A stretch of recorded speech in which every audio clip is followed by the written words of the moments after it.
You remember the Dodge Viper, right? The raw American muscle with the snarling V10, the kind of car that doesn't try to hide its aggression. Well, Dodge decided to go bigger. They weren't satisfied with just revving up the engine, they wanted something that punches you in the chest the moment you lay eyes on it.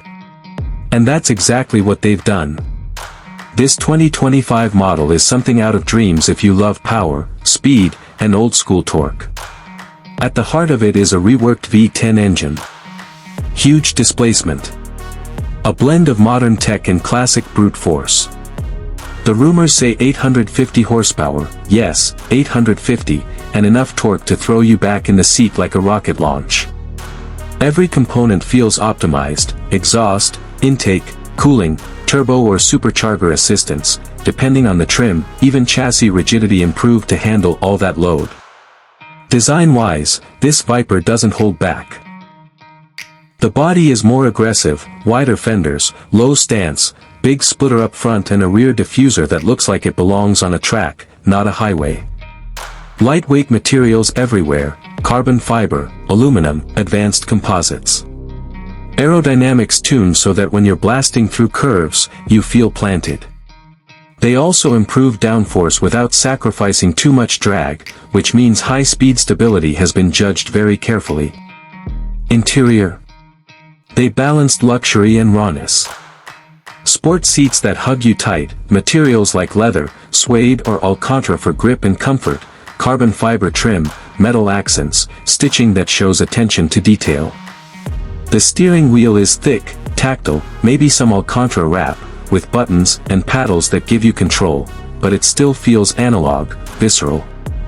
You want to feel the car, see the dials change, hear the engine roar. This one delivers. The tech side hasn't been ignored either. You get modern driver aids.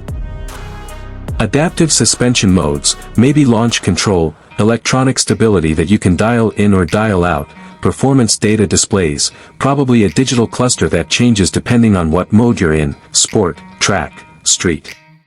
The infotainment is up to date, navigation, connectivity, all the usual, but the focus is clearly performance. Performance numbers are insane. 0 to 60 in somewhere around mid to low 3 seconds, top speed rumored well into the 200s mph, or equivalent depending on region. Braking is upgraded, large carbon ceramic or at least very high performance ventilated discs, calipers that can handle fade, lots of grip from wide tires. Cornering feels tight, planted, yet still exciting because you're always aware you're driving a beast. One of the coolest things, the sound. Viper's always been about sound. So for this 2025 model, exhaust system is tuned so every rev and downshift sings. Maybe there's variable exhaust valves so you can get rowdy, or calm for daily driving. But when you want that roar, oh, it's there. Deep, throaty, unmistakable. Fuel economy. Don't ask thinking you'll get MPG like a commuter car. This is a performance car. It drinks fuel when you push it. But Dodge seems keen on making trade-offs, things like cylinder deactivation maybe, smart cooling, better airflow to reduce wasted energy. Still, this is a car you'll drive when you want excitement, not for grocery runs. Price and availability, expect it to be pricey. Limited production likely. Trims will vary, maybe a base version with raw power, maybe a higher spec with aero, track-focused, or luxury upgrades. Deliveries will start after the unveiling tour. Dodge will likely offer custom options, performance packs. Owners will want to spec carefully. Wheels, tires, suspension, interior finish, extras like particle filters or track packages. Why it matters: this Viper isn't just nostalgia. It's Dodge showing it can still build something that competes with modern supercars and hypercars, while staying true to what made the Viper legend: power, sound, raw handling. In a world of over-electrified, assisted, driver-aid heavy cars, this feels like a punch back at all of that. You get to drive something that feels alive. Some criticisms or risks though: reliability under that much power is always a concern. Heat management, especially in stop-start traffic. Drivability around town, Can you manage all that power without it being unwieldy? Cost of ownership, tires, brakes, maintenance etc. will be high. Also regulations, emissions, noise, etc. may force compromises in certain markets.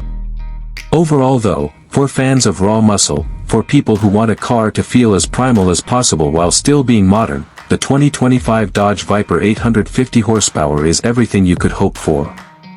Aggressive design, insane power, technology that supports but doesn't dilute the experience. This is a comeback done right. Alright, that's the full walkthrough of the 2025 Dodge Viper 850 horsepower. What do you think? Would you take one of these beasts for daily driving, or save it just for weekends and track days? Drop your thoughts in the comments. If you liked this video, smash the like button, subscribe if you haven't already, and hit the bell so you don't miss the next one. Until next time, stay boosted, stay fast, and keep chasing that adrenaline.